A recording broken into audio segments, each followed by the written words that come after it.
And ang total amount nito guys is 110,000 pesos.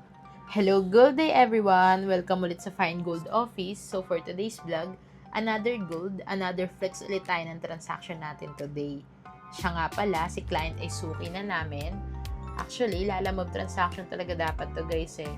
Pero since aalis din kami at malapit lang si client, nag-insist na ako na i-pick up na lang yung gold. Bali, ang location ni client ay Taguig. And ito yung mga binenta niya sa atin guys.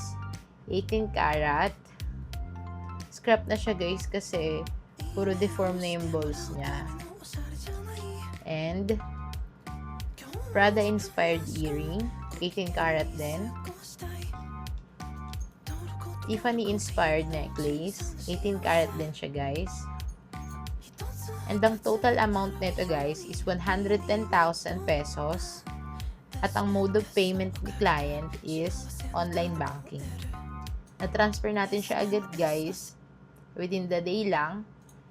And sa mga gusto magbenta, i-message nyo lang po kami sa aming page. Maraming salamat po. Have a good day everyone!